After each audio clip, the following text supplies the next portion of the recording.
Hello, hi. Can you hear me? We just want to check our mics before we Can start. you hear me? I can hear you. Good evening. Great. Good evening, everyone. Good evening, Ayo. Thank you for joining. Okay, so let's just get right into it, right? Once again, thank you everybody for signing in. It promises to be an interesting session. So today we'll be talking about tech and the digital economy. In light of the recent happenings in the world, right, because of COVID-19 and everything, it's been very interesting.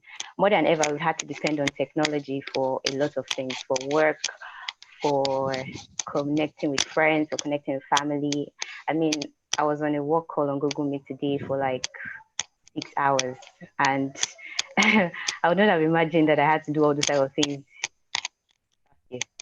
But it's been very interesting, and we cannot overemphasize how important tech is for us right now. And so I don't think there's a better time to have this conversation. So yeah, to walk us through it today, we'll be talking with Ayode Akinfemiwa. He's the business agency manager at Google Nigeria. He's a digital transformation enthusiast with years of experience working with large advertising agencies in Africa. Ayode is passionate about the application of digital technology to marketing challenges and the transformation of industries. Um, Earlier in the week, I got to have a conversation with him when we we're preparing for this, and he's so insightful. We got to share a tiny bit actually of his story, and it's just really amazing. And I don't think that there's a better person to have this conversation with. So I will be handing over to Ayo for him to walk us through his presentation. But while his presentation is on, if you have any questions, you can drop them in the chat box, and we'll walk through it after the presentation. So Ayo, are you ready for us? Yes, I am. Okay, great. All right.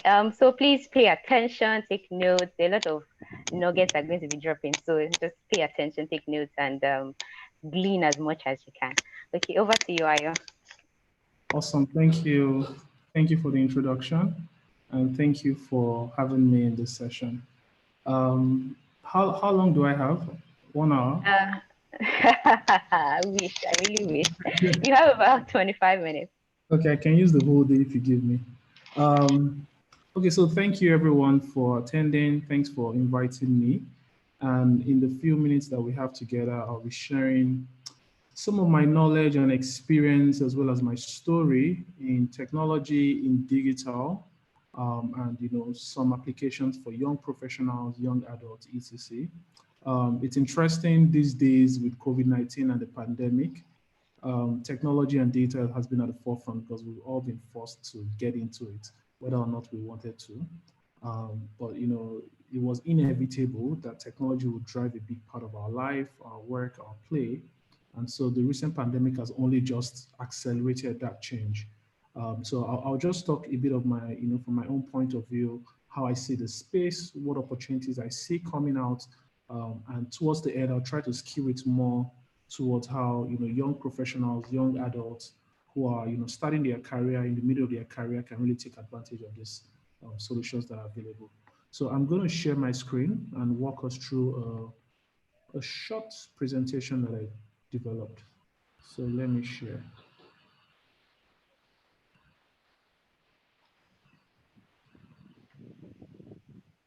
Next second, I need to grant access.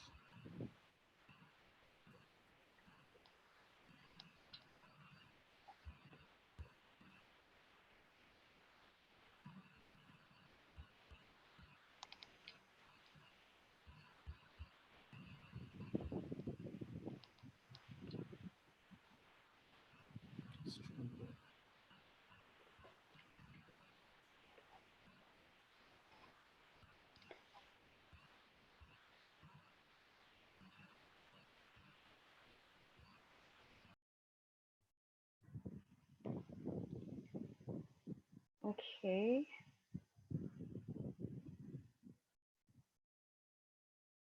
Okay, I think Ayo has been disconnected. I'm sure he's going to join us back in a bit. Or I could just share the screen from this side, this end.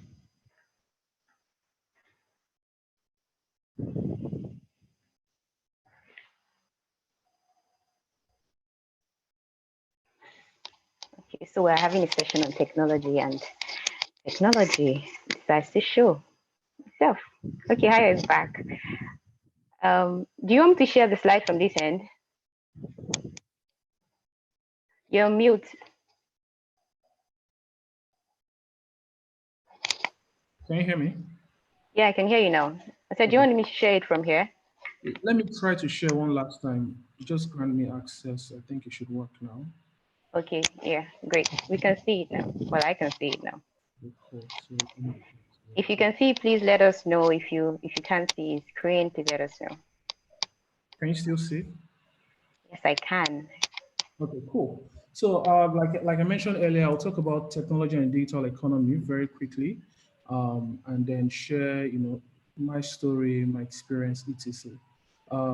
Quick introduction, I'm Ayo, based in Lagos, work at Google as agency manager. Basically, that means that I work with advertising agencies and help them use Google technology to grow their brands and help their brands drive value on the internet. So I wanted to paint a picture of, the evolution of things, the evolution of the world, the industries, etc.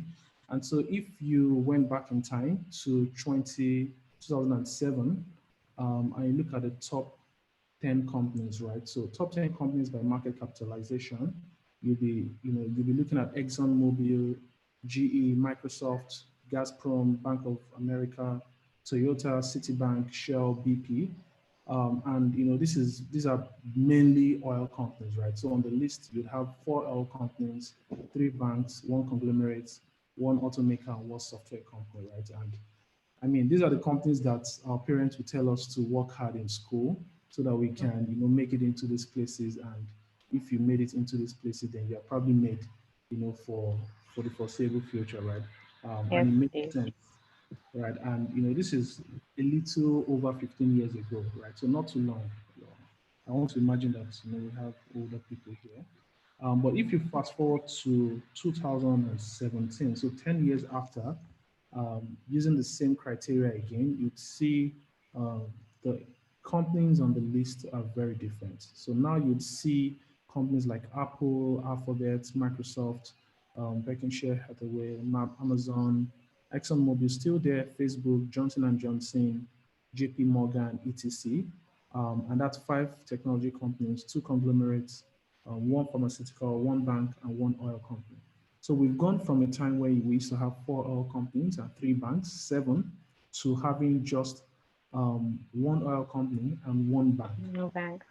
And this is 2017, right? At this time, we didn't think about anything like COVID or coronavirus or any other pandemic. Now, fast forward again to 2020, and you can see the list keeps changing, and technology companies keep growing and getting moving out other traditional companies from the list and displacing them. And so by 2020 you have 7 technology companies on that list, 1 oil company. In fact, this 1 oil company that was there only happened because Aramco, Saudi Aramco, went public last year, and by virtue of they going public, they became the #1 most capitalized company in the world, right? So just 1 oil company, 1 pharmaceutical company, and 2 conglomerates, right? Conglomerates being, companies like Johnson and Johnson, etc. And it just shows how the world is changing, how technology and digital companies are becoming more important in our lives, and their importance is showing up in the markets. They being more highly valued than your traditional companies. And I think this is just an indication of what the future would look like. Today, most people tend to think about their technology companies, their digital companies, and then their other companies.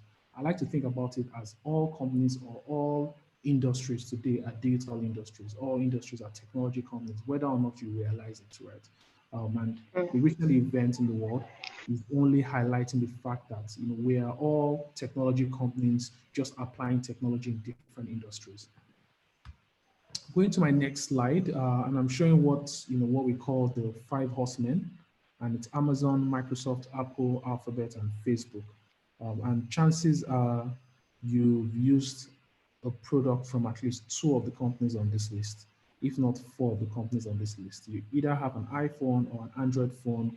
You've probably been on Facebook or Instagram today. You've probably searched on Google or YouTube, and literally doing it. In the fourth industrial revolution, which we currently live in, it's not so much oil and physical assets. The goal is really data. And so the companies that control data and have the most data, have the most power. Right? And that's why you find that these platforms here are more highly valued than your traditional industry. In fact, while I was putting this together, I looked up the size of the African economy, and it's $2.56 trillion. I think I think Amazon and Microsoft would easily purchase the whole of Africa. Right? That's how highly valued these companies are and how powerful they are. I don't even think it's in their best interest to purchase the whole of Africa. It probably won't be that, maybe not That was a big deal. but just shows how important technology, digital, and data is becoming a crucial part of our lives, a crucial part of the economy. It is. What's interesting is that if you go to Southeast Asia, you go to China, um, you know, personally, I think they're even 5 years ahead or 10 years ahead of the rest of the world in terms of their digital and technology adoption. And so easily you can go there and see what the future might possibly look like, and see what the implications would be for us back here. As I mentioned earlier, most industries are digital, right? Whether or not they admit it. Um, and so I wanted to ask, right? Think about where you work today, your company, whether it's publishing, construction, healthcare, retail, farming and agriculture, media and entertainment, logistics, mining, transportation, fashion. Every one of these companies are digital. In fact, what's interesting is that the companies in these industries that are more digital are more valuable than the other traditional companies. So if you look at healthcare, for instance, the companies that use a lot of technology and data in their healthcare value chain have a lot more value than your regular healthcare institutions, right? Only because the data they have, their use of technology allow them to scale, to move with speed, and to grow their capitalization and value much faster than traditional companies are able to. So literally all industries are data. And so if you are not paying attention to the digital trends and technology, then your chances are your company or you yourself as an individual might be outdated in the near future, right? So think about your industry, whether you're in agriculture or you're in mining, you have to think about what are the applications of technology to my industry? How can we scale? How can we move faster? How can we offer services, cheaper, better, more efficient, more effective, etc., using technology that's available today, right? As I mentioned, China is an interesting place. I was there recently before COVID, and it's fascinating to see the adoption of technology. Interestingly, I didn't see any beggar, but we hear a lot that there are beggars who now even receive arms with QR codes and ATM machines. Amazing. And this is how advanced these guys are. In Nigeria, the average beggar has a smartphone, right? He doesn't show you, but it's right there. And Yeah. probably on Facebook and Instagram with the rest They're of them. catching up. Exactly. These guys are catching up. So it only means that this is the first time in the history of the world where there'll be a personalized, ubiquitous media, a media form that is unique to every individual. In the past, the media forms that were available were such that we all had to congregate behind a television or behind a newspaper, etc. But now we all have a device that is unique to individuals and is personalized to individuals. And so if you think about the future of technology, you start to see where things are heading towards, from virtual reality and augmented reality to biotech and implants to self-driving cars and 5G. The one that is most interesting to me at this point in time is a technology called Neuralink. You might have heard about it. Elon Musk he's one of the guys driving it. It's actually the name of his company. And essentially, Neuralink is technology. It's pretty much an implant that allows your brain to interface with a computer. And the hypothesis behind that is the fact that you know the brain is capable of a lot more than we currently task it. However, our input and output is much slower, which means that, for instance, if I were to send a message to you and you're not in front of me, I have to pick up my phone and type with my fingers and type maybe, "Hi, Tolu, how are you?" and press enter. But I'll probably spend a few seconds trying to send 0.0001 KB of data. And that's very, very slow bandwidth. So how about if there was an implant in my head that can transmit that data much faster to you, that can, take in data, process data, retain data, and all of those things much faster, only because the brain is much capable than what we currently use. And that's what Elon Musk company is trying to build with Neuralink, which is literally a computer brain interface. So in the future, I won't have to come into my house and put on the light and the television and pick up my phone and make a call. I just have to think about it and those And actions. it happens. Right? Amazing. And it's just one of several technologies that's being driven today. So let's come back to, let's come back to today. Let's come back home to Nigeria. And see, what does the technology landscape look like? What do the industries look like? How do we position ourselves, etc. The size of the digital economy is about $11.5 trillion today, and it's growing. Already represents 15 to 16% of the global economy. In Nigeria, it's not at this size, but it's growing, right? And to sort of like understand the growth that is happening in Nigeria, if we look at the venture capital landscape, right? So how much investment is coming to technology companies, technology startups in Africa and in Nigeria? You can see the growth from 2015 to 26, to 2019, and you can see the hockey stick, right? So basically, Africa is one of those last frontiers where technology innovation is literally waiting to really take up, only because a lot of legacy challenges haven't been solved, and technology is one outlet to really fix and solve those problems. And so you can see a lot of venture capital money coming here because there are a lot of opportunities to be solved.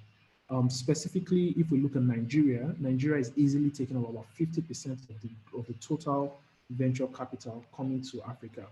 So in the midst of this Nigeria that we are all complaining about, it's difficult, it's challenging, blah, blah, blah. People are actually investing a lot of cash only because there are a lot of opportunities, there are a lot of challenges that have been solved elsewhere in the world, but are waiting to be solved here in Nigeria. And technology is a leveler, right? Technology democratizes information. I have access to the same open source code, open source technology that someone in the most advanced part of the world, like Southeast Asia, has access to, right? And so I can build solutions, I can write code, I can work on services and products and deliver it not just in Nigeria, but the whole of Africa and even to the whole of the world, right? So you can see the industries that are attracting this capital, right? From fintech to clean tech, agri-tech, health tech, ride-hailing in companies, etc. Right? So it's not just in the regular fintechs that most people think, even though fintech is taking a good chunk of total VC cash that is coming to Africa, but healthcare, agri, transportation, all of these other industries are also pulling their weight and taking a lot of capital, which just basically means that there are a lot of opportunities and people are identifying that opportunities and attracting investment, building solutions to address it. 5 years ago, if you had to save money or maintain a savings account, you had to rely on your traditional banks. Today, you don't have to go to the banks. You can do all of that with your piggy bank. In fact, there are more digital banks coming up every other day today than you are hearing about your traditional banks, right? From the Kudas to the Rubies and to the there's a million. Like I've lost track of all the digital banks. A lot. I have so many bank accounts now. In fact, the banks. So in my role, we work a lot with some of the top banks in Nigeria, and you can hear the banks saying their objectives today is to reduce the traffic coming into the bank. Not even in light of COVID-19, even pre-COVID-19, they're trying to reduce the foot traffic to the bank and digitize more of their value chain such that you won't have to come to the bank to transact with the bank. The technology to do all of this stuff is already available, but the institutions haven't really caught up to the technology. I'll try to move a bit faster because of time and so that we can have time to talk. So going a bit more into, what companies are, attracting the funding, what industries. You can see InterSwitch, OPay, Andela, Branch, Copy, a lot of fintechs, pulling in their weight. What is interesting for me is that you'd find a good number of companies that didn't exist here 7 years ago on this list, right? Like Branch. Andela, Branch, CarePay, etc. They were nowhere, you didn't know about them a few years ago, and a lot more companies that are not even on this list, attracting investment. Interestingly enough, you'd find that in terms of employee satisfaction and places to work, besides the big dogs like Chevron, you'd have more professionals willing to work in these startups and fintechs, especially the ones that have raised capital, than you'd find in those that want to work in traditional legacy companies, only because these guys are pushing the boundaries of innovation, of work culture, of adoption of technology, of even career growth and development and all of that stuff. So clearly, the future is digital. The future is going to be technology led, and it's very important that everyone, regardless of your area of expertise, your role, you're really getting on this trend and finding how to maximize technology and the digital economy to grow yourself as an individual and as a professional. Yeah, I thought it was important to show these pictures because beyond the numbers, beyond all the talk, you find that the CEOs of some of the companies I showed at the beginning are actually coming down here to see what is going on, right? Like, why is Nigeria such a big deal? And so you can see, Jack Dorsey.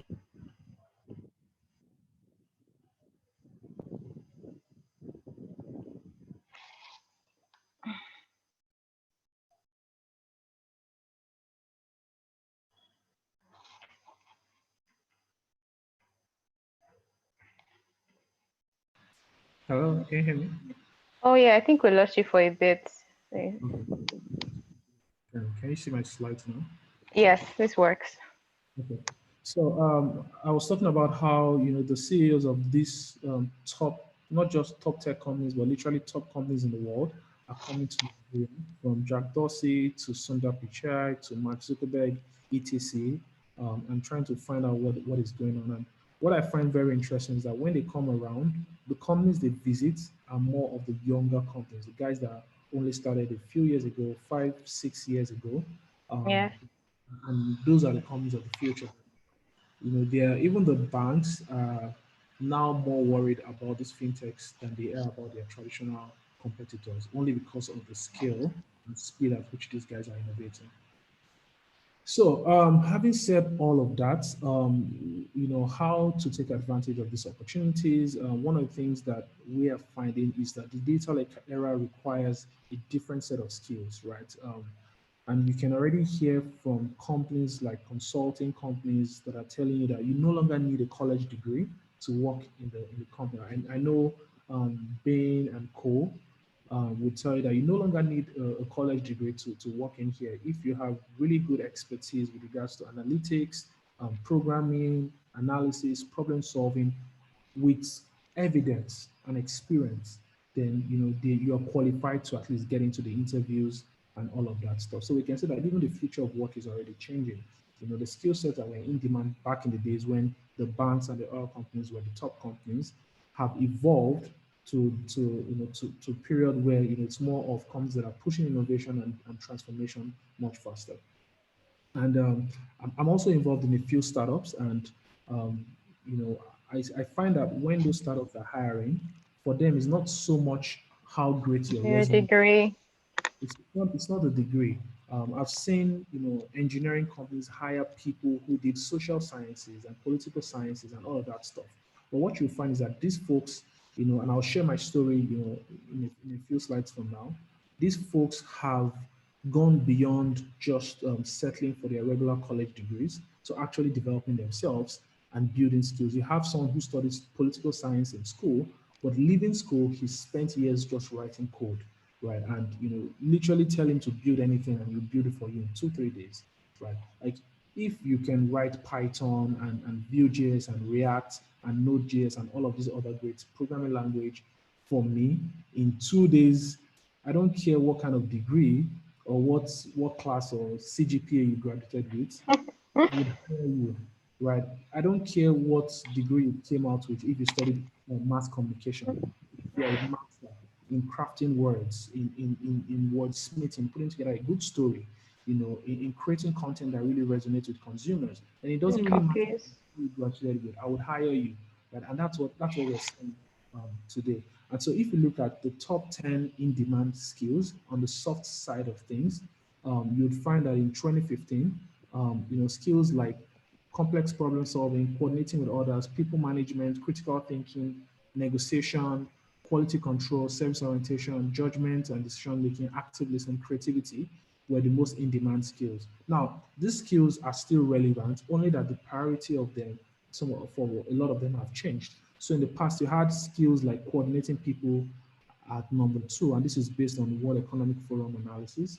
Um, but skills like critical thinking and creativity are now really, really important. Back in the day, nobody really cared about creativity. Just come into the job and do what your employer asked you to do and deliver Yeah. the. Today, companies are literally optimizing for creativity, trying to create environments, incentives, work structure that enhances and boosts creativity. Only because creativity drives innovation, right? And it's just interesting to see how these things are changing, how the skills of the past are becoming irrelevant to the skills of today.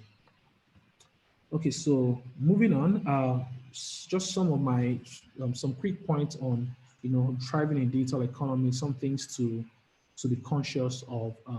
For me, the first thing is to be open to change. Back in the days, the career path was very linear. You knew I had to come in at an entry level, graduate, trainee, and then move up the rank and then get promoted and all of that stuff. So it was a very linear path to progression. Today, it's very non-linear. It's more of a metric structure to progressing, right? So you come in at whatever entry level you are in, but you might probably move into a role that is completely different from what you studied back in school, but for which you have transferable skills, right? And you stay in that role for a few years, and perhaps you might leave that company and go do something entirely different, perhaps even go run your own stuff for a few years, and then that takes you one, two steps beyond what you would have gone through if you went through a linear path. And so we're finding that the career path for most people, and for me, I look at some of my colleagues, especially some of my ex-colleagues, and I can see that same career path is very non-linear. In fact, millennials today, maybe in Nigeria, it's still slightly different, only because the landscape is a bit challenging. Things like unemployment is still really quite high, but you will still find that the average tenure for professionals has dropped significantly than what it used to be back in the day. So you'd have Mm. a few years ago, people are content to spend 10 years plus in one organization. However, today you check the resume of the average young person, and he's only done 1.5 years in one company in 7 years, right? Some people not even up to that, only For because, especially for people who know they have valuable skills that people are looking for, right? And so if you have it, you might as well explore. And it has its own pros and cons. But the long and short is that the path to progression for career and within companies is no longer linear. The next point here is learn, unlearn, relearn, right? Things change so fast that, as individuals and professionals, you have to question your own assumptions. You might think this is the way to do things. This is the way things have always been. But very quickly, those things change. And if you stay with that assumption that you've always had, you can be really sidelined very quickly. And so it's important that we are constantly questioning our own assumptions, learning, finding out what the best practices are, what the latest thinking are, and trying to relearn those things. The third point, which is very important here, is digitizing and automating your work. The rule today is that whatever is repetitive should be automated, right? If you are doing the same task every day, so let me look for an example. Say you work in in a financial services company, and one of your tasks is to pull a report every day, analyze the report, and send it to your bosses. And every single day, you have to go into that dashboard and download that report and analyze it, maybe just do a quick summary and send it to your report. Then you should automate that task, right? Find a way to write a script to have that report sent to your boss every day. And instead of you having to pull the report and download and send, you can automate it. And the only task you have to do is interpret the data from that report.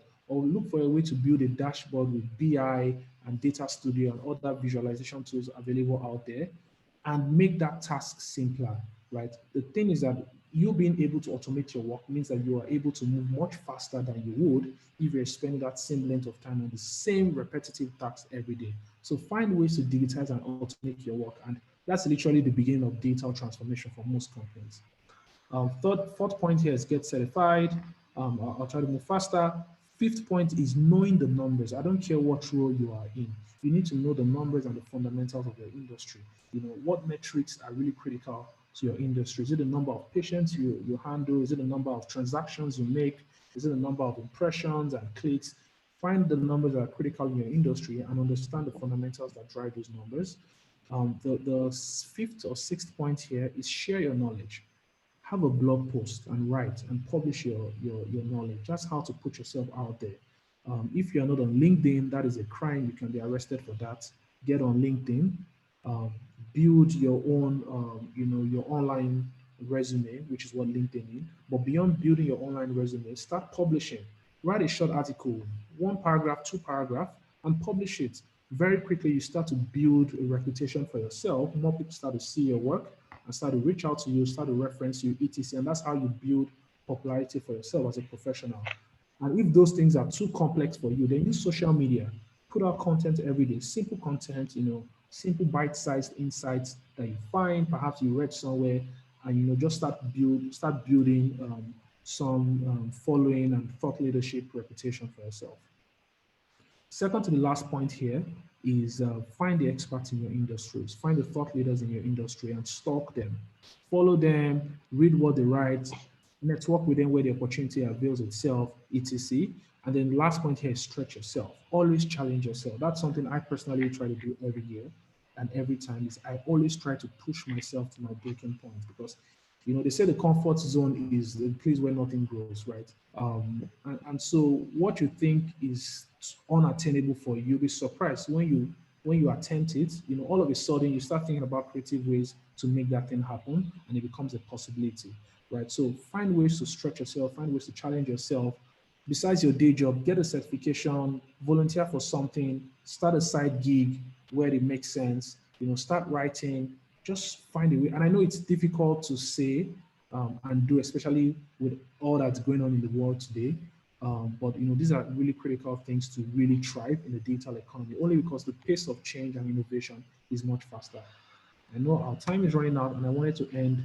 Sorry, before I end, I wanted to play this video and then just share my story very quickly. As summer winds down and many head back to school or into the workforce, some unsolicited career advice, which I'm fairly certain will resonate and 100% certain you will ignore. 1, get certified. In the depths of the Great Recession, college grads enjoyed half the unemployment rate of high school graduates. Over the course of your lifetime, college grads are going to make an average 2 times what someone without a degree earns. If you can't find your way to college, then seek other certification, whether it's a Class 3 driver's license, scuba certification, or a degree in cosmetology. 2, be remarkable. Develop not just one area of expertise, but 2 skills that don't always naturally go together. Be the CFO who also understands what music should be played at your events. Be the creative director who knows how to use Excel. Just as Lindt chocolate brings together dark chocolate and chili peppers, what 2 attributes are you going to bring together that differentiate you? 3, find the variance. Look at the 6 or 8 things that are key to your firm's success and identify 1 or 2 of those where you can differentiate yourself by becoming an expert. If everyone's pretty good at PowerPoint, that's not where the variance is. But if some people can't string together a sentence and writing is important at your job, then try to become a great writer. 4, get to a city. Your zip code is a strong signal of future wealth. 2/3 of economic growth will take place in cities. Like tennis, when you rally with someone better than you, you improve. Being in a city forces you to rally with the best. 5, boring is sexy. Want to produce movies, work for Vogue, or open restaurants? Then you better receive a great deal of psychic income because your return on investment will be lousy. Software as a service for healthcare maintenance workers? Sounds awful. That's where the money is. 6, be willing to delay gratification. Einstein said the power of compound interest is the most powerful force in the universe. This is true not only for money, but your own efforts. Every day, invest in something where the payoff won't come for several years, but aggregates. 7, demonstrate strength and grit. What do Fortune 500 CEOs have in common? Not that they went to Ivy League schools, nor that they were born into wealthy families, but they exercise every day. It's about being a stronger version of you. If shit gets real, you know you could kill and eat everyone in the room, which will make you feel more confident. By the way, I'm not suggesting you do this. 8, don't follow your passion. When a luncheon speaker tells people to follow their passion, it means they're already rich. The best tax lawyers aren't passionate about tax law.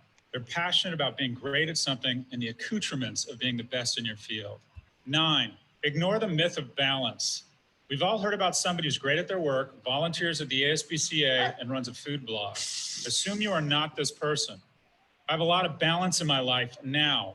Why? Because I worked my ass off in my 20s and my 30s. It cost me my first marriage, it cost me my hair, and it was worth it. Finally, fight unfair. What are you willing to do that the majority of people around you aren't? I'm a professor with a decent amount of credibility, but there are dozens that have more credibility. I'm a good entrepreneur, but there are other more successful entrepreneurs. However, there are few professor entrepreneurs who are willing to put on wigs. Why do this? I'm fighting unfair. What are you willing to do that your colleagues won't? Fight unfair. Okay, I'll stop there. And I'll share this deck and the link so you can watch it. But Professor Galloway is actually a professor of marketing at New York State University, and some very important and interesting career advice unsolicited from him. So very quickly, I think I have less than 10 minutes. I'll just run through my own story and experience. So very similar to a lot of, I think, the experience of a lot of young people today. You go into university wanting to study one thing, but you end up with something entirely different. Yes. I've always been passionate about computers and technology and all of that stuff, but for some weird reason, I ended up with a weird course that I cannot even tell you what it's about today. And was demography and social statistics. Good luck trying to figure out what that means. Interestingly, I found that the course is so bad that it's been scrapped today in university. That was what I had to study, but I knew that was not what I was going to spend my life doing. And so while studying them, interestingly, I was also the class rep for the course. So somehow they thought I was responsible and they made me the class rep. But while studying demography and social statistics, I was more interested in computers and technology. And so I would spend my time reading books from the likes of Steve Jobs and Bill Gates and Hewlett and Dave Packard and all of these guys, only to learn more about this topic I was very interested in. Leaving university, like most people, did NYC. I did my NYC in the bank, at Skybank at the time. And working at the bank, I knew that this is not where I wanted to work. This is not my life. You have to wear suit every day. It's worse that you have to wear suits, but you have to wear a particular color of suit and tie. You have to be on your feet for most hours of the day. And I just like, this is not me. It was very monotonous. And it's great for some people, right? So I'm not saying banking is horrible, but you need to find out where your strengths are. For me, it wasn't banking. And so after post NYC, I had the opportunity to stay behind. I knew influential people in the bank, and they asked me to stay behind. In fact, they invited me for an interview. I literally didn't show up for the interview. But I just kept reading my books. I dusted my CV, packaged my CV as to the kind of role I wanted, and started applying randomly. And then I got an invitation for a company that did some mobile something. I didn't even know what it was about. Remember, I studied demography and social statistics. However, I showed up for the interview and told them of how I love technology and I read TechCrunch, blah, blah, blah. And they gave me the role, right? And that was literally how I started my career. The role was a business development role, which literally means sales, right? And Yeah. my career with, right? And I was really passionate about it because having done my NYC in the bank, and then coming to this environment where everybody showed up in their t-shirts with a laptop and just walked in on the desk and started working. I was like, this is what I want to do, right? And I started working the role. I was really passionate. My role was sales to a large part, so I would look out for companies that fitted into the profile. Then it was digital marketing, but it was the early years of digital marketing, which is challenging. So I'd reach out to companies, schedule meetings, go to meet them, deliver our pitch. and left with my fingers crossed. And those pitches started converting to business, and started getting revenues. And I started really pushing myself. I hate sales. I like to think about myself as an introvert, but I had to do what I had to do at the time, only because that was my passion. I wanted to work in tech, in data, blah blah blah. So I had to stretch myself and did what I wasn't comfortable doing. For some reason, it was successful. My boss really liked me, and they gave me more responsibility. When my immediate manager left, they made me the manager of the team in a sense, quote unquote. And within a short while, now this is all within 2.5 years, right? Within a short while, the company had to expand to Kenya. And again, they called me up to take on that responsibility. I literally flew to Kenya by myself. I think, how old was I then? Maybe 21 or 22. I don't even remember. It was my first Wow. time. I had never left Nigeria before, but I was excited, right? I didn't even know what I was going to do, right? My mandate was go to Kenya and set up our operations there. We already had 1, 2 clients, so at least I had a place to start from. So I was going to meet with Okay. them. Long and short was I took on that responsibility again, stretched myself, went to Kenya, tried to figure things out, worked there for a few months, came back to Nigeria, and I didn't know where all of these things were leading to, right? I wasn't sure where all of these experiences was leading to. In fact, my parents would call me and ask me for my job at my company, and I wouldn't even be able to explain to them what it meant, right? They just understood that some telecom stuff. It wasn't even telecom, right? But anyways, it was an example of me stretching myself and pushing myself, but also trying to follow along an area that I was interested in. Now, all of these experiences that I had within that 2, 3 year period in my first company really set me up for an opportunity that came up at Google a few years after, when they needed to hire someone with the exact skill set and experience that I had, right? And so I went through the process. That's a story for a different day, and I got that role, working at Google, and that was sort of my journey, and it has continued. So I think, for me, the long and short is that there are a lot of opportunities in the digital space and technology. Regardless of whatever your role is, you can find how to apply tech to what you currently do today. Simple things like automating your work, looking for how to use data to really, pull insight for your companies. Be the person that, as the video said, don't just be, if you're an HR person, it's great, but don't just be an HR person. Try to find an adjacent skill, an adjacent area. Perhaps be the HR person with great analysis or wordsmithing or even writing code, right? Like you literally can get on, there are platforms that let you go and learn how to write code today. Plural Insight, EDX, Coursera, all of these platforms are available out there that allow us build expertise. So I know I'm out of time, so I'll just take a pause here for questions or feedback or anything. Thank you. Thank you very much, Hayo. Thank you so much for sharing. We already have a couple of questions, right? But let's do a quick recap. Things that stood out for me while I was listening. The part where you say that if it is repetitive, it should be automated. I think for me, I work as admin, and even at work, there's this part of my job that requires me to generate receipts like monthly, and I find myself having to do it like one by one every month, going through Word, and I'm literally screaming for help. And Yep. then after a while, I discovered that, oh, we could get the developers to just, make it automated on the website, and, Yep. they can just put in the figures and it just automatically. I'm like, it's just beautiful what tech can do, the peace of mind that it gives you. And I think that also, like you said, share your knowledge. So that also stood out for me because I have a friend that is a UI UX designer. Yep. And so last year he redesigned Access Bank's app, Okay. and he just did it, right. So he just does all these things and changes stuff, and he just put it on Twitter, and he tagged Access Bank, and it was really nice. And people started retweeting and retweeting and retweeting. That time was at TeamFix, and jokingly, Access Bank sends him an invite and says, you know what, we like this app, come and let's look at this. And while he was at Access Bank trying to do that, Sterling Bank sends him another invite and says, we want to work with you. And it Yeah. was just funny. He had been at Simfix, and then all of a sudden Simfix was downsizing because of all the different things happening, and he lost his job. So it wasn't even like he wasn't great at the job, but they just could not keep him on at that time. So he had offers from all over, and he ended up, I think he went to Max. After a while, he went to, now he's currently at Carbon.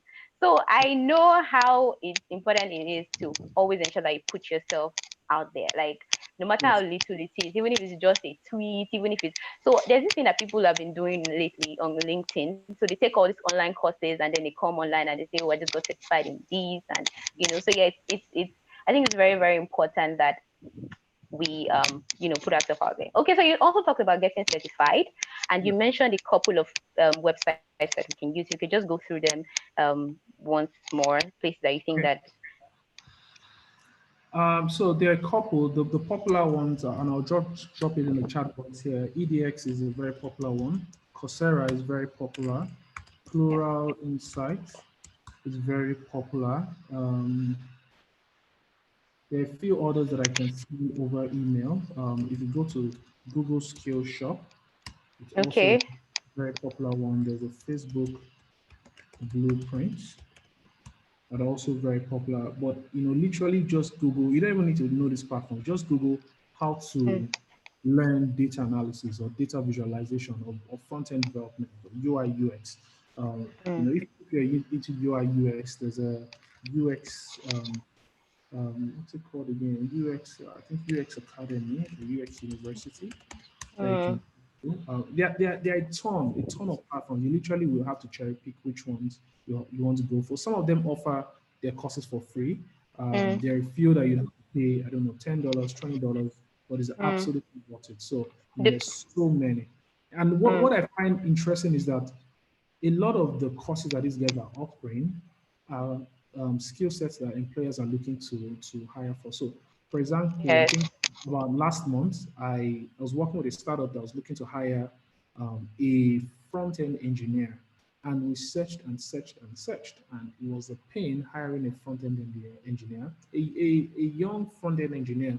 And what you would find is that those people that are remotely skilled enough, see their resume and you'd shake their head, right? It's horrible. The typos, there's all sort of colors, you know, all of that stuff. So it's like, you know, the skill sets or the roles and the jobs are, it's not, I won't say they are, they are plentiful in terms of they're just lying around, but if Yeah. you develop yourself and you start showing example of your work, very quickly Yeah. you find companies that will hire you or that Yeah. will reach you for roles, right? And yeah. Yeah. Okay, thank you. We have a couple of questions, so let me just start going through the questions. So Kimberly says, kindly share examples of platforms to automate my reporting. Um, My yeah, favorite, obviously I'm biased, is Data Studio, right? Data So Studio. just Google Data Studio, and you can get started with that. And if you go on YouTube, you can even find courses on using Data Studio, Okay. using it very, very effectively. Okay. But there are a couple Thank of you. others. Okay, thank you. Okay, so Yamdala is asking, are there opportunities for internships, paid or unpaid? Otherwise, how can one get valuable experience after getting certified? After getting certified. So I would say the easiest places to reach out to would be more of the younger startup-ish companies, only because Mm, they often have more work than there are mm, people to do the work. mm, Also, they are cost conscious, so why they won't proactively announce that they are hiring for interns is because they don't want to spend cash. But if, for instance, I know a few people that have said, you know what, I want to intern at your company, and I would even, it's going to be an unpaid internship. I just want to build expertise, right? And I know Nigerians don't like anything that is unpaid, but look, you have to make sacrifices, especially knowing that this experience. Imagine if I get an internship in, I don't know, a Paystack or a Flutterwave, right? Having that stuff on my resume, even if it's yeah, 2 months or 6 months, can make a big yeah, difference, right? And yes, that alone, your time spent in that company, even if it was a free internship or whatever, can make a big difference for you over time, right? So I would say, scout companies that really hire talented people in a specific area. Try to build your LinkedIn resume. very important. If you have articles you've written or blog or examples of your work, attach it to your LinkedIn and proactively send an email to the hiring manager or the HR manager And if you can afford it, tell them you're looking for an unpaid internship for just maybe 3 months or whatever. In fact, now with everything that is going on, And you're working remote. are working remote. Exactly. So Yeah, it's like, so oh, great. really. Like I have my computer, I have my internet. Just let me, Yes, I don't have to pay for transportation. Just let me work in yes, the organization, right? And here are yes. my skills, right? Here are the things I can do, and here are the things that Mm-hmm. I've done, right? And I bet you if you send that to 10 HR managers, I think at least two of them would respond to you. Yes, awesome. Thank you. So Olusha is asking, where does tech intercept a course field like psychology? That's certainly interesting. Um, and I think I'm not an expert in all fields, but I think, as I mentioned earlier, most fields have something to do with data collection, Mm, data yeah, analysis, communication, yeah, etc. So it's a case of you just researching yeah, applications of tech, of digital to psychology, field of yeah, psychology, and you start seeing materials. So you yeah. take that as a research project, and I'm sure you'll find things interesting. Yeah, if I can even add to that, right? So there are apps like BetterHelp. It's an app where you can get a counselor, Yeah, and you just literally download the app, and then they ask you a couple of questions about your state of mind and how you're feeling, and they pair you exactly. with a counselor. So those are ways that tech is really enhancing, Exactly. In and there fact, are a lot of them right now. There are a lot of yeah, them right one of my favorite as well, now that you mentioned it, is Headspace. I use now. Headspace. Sometimes when I'm overwhelmed with work, I just Yeah. get into Headspace and then it tells you to breathe, to focus, to do all of this stuff. Wow. And Yes. that's basically a psychologist or whatever Yes. Yes. being Meditation available to and all you of that. through an app. Exactly. Yes. So it is you thinking about what needs to be done and how Yes. can digital technology help me get that task done. Yes, awesome. Thank you. Okay, so Mulisha is also asking, all we've heard is follow your passion. How do we draw that line? Okay, so I have a question like that also. So let me just tie it together. So you mentioned that you interned at the bank and then they called you back and you just said, no, I'm not doing this. This is not what I want to do. And you decided to just stay back. I'm like, okay, so there's this part where they say, start where you are, just do what you have right now, and you get where you want to be. So I'm like, how were you able to say no to that and just say, I want to just keep applying, or I want to go and pursue tech, even when you didn't have anything? Just like saying, no, you're following your passion, but how do you follow your passion and not be stupid? Because things are not. It's a good question, to be honest, and I wouldn't say I have the perfect answer. What I can Mm, say is that you need to take calculated risk, right? I guess for me, I figured at the time that, you know what, if I try to get a job of my dream and I don't get it, maybe mm, I can get a bank job, and do that mm, for a while, right? So there's a place of doing what you have to do so that you yeah, can set you up to do what you need to do. However, most people are very risk averse. You don't even want to take any chances. You don't want to yeah, explore. You don't want to push yourself. You don't want to challenge yourself. You just go for the easiest option, right? Like before I even got the role in the first company where I did yeah. mobile marketing. Guess what? After my banking role, and my wife doesn't like me saying this, I worked in a pure water factory. I helped them manage. Today I work at Google, one of the best companies in the You world. left a bank for a pure water factory. When I tell young people that I worked in a bottle, okay, maybe not pure water, it was a bottled water company, Okay, right? water And I was helping them manage company. quality control, and all of that stuff, and they did that for like I think a month or two while still Wow. applying where I wanted. So at least I had the reason to go out of the house so I don't become a Yeah. boss. But again, most people just want to do the fancy things up front, right? And they don't Mm, even want to take any risk. They don't want to stretch mm, themselves, challenge themselves. So, coming back to the question around passion, right? I mm. think first there's a part of calculated risk, right? Yeah. Can I take chances? Can I keep applying? Can I go for this role? And if it Mm, doesn't work out, I have a backup plan, right? yeah. But there's also a part of, as you think about what you want to do long term, you don't think about first something that you enjoy, right? And Mm, maybe you can say you're passionate about. Okay, that's fine. I don't like saying passion yeah. because even what you're passionate about, when you start doing it day to day, you get tired of it, right? Yes. So Possible. at least find out that it's something that you enjoy. That's one thing. And I think it's three intersect. It was Jim Collins that really talked about that, the author of Good to Great and Okay. Great to Last. So first thing you enjoy. The second thing is that something that you are skilled and you are good at, right?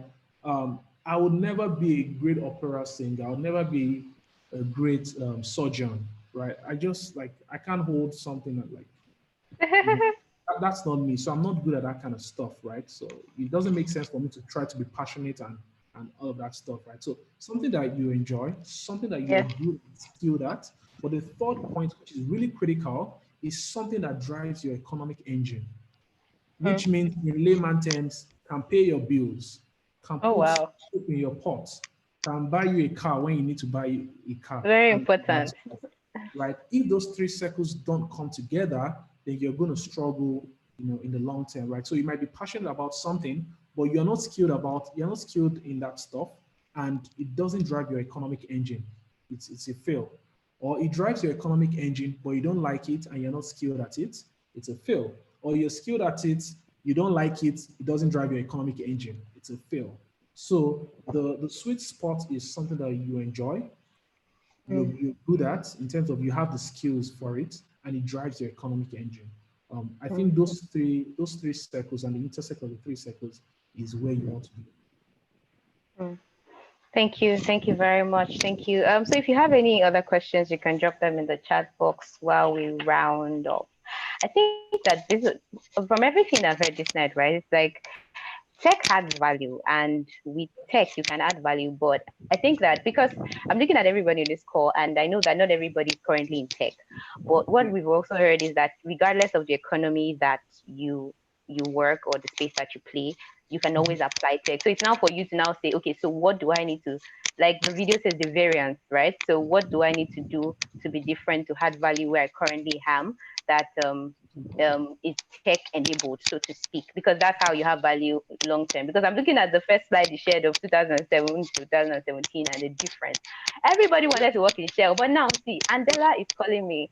Flutterwave, Exactly. Flutterwave is downstairs my office, and I see them every time, and I'm like, you guys, if you just have some, some space, I'm available. So there's nothing that. Okay, so Olushore is raising up her hand. If you want to say something, you can unmute yourself if you want to say something, and let's get that over with. Okay, so yeah, we can always apply tech to wherever economy we are in. So yes, I think we should just pay attention.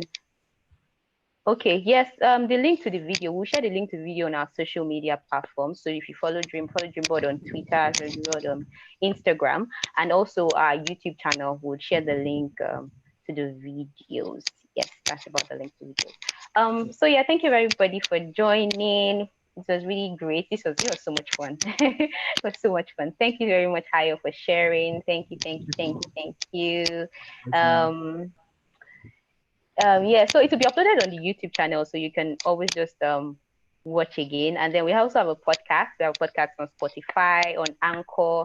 All these links are on social media, right? We're going to share a link to everything on social media, so you can always just listen on Spotify or do a replay on YouTube at any time of your convenience. Okay, thank you everyone, and this was really lovely.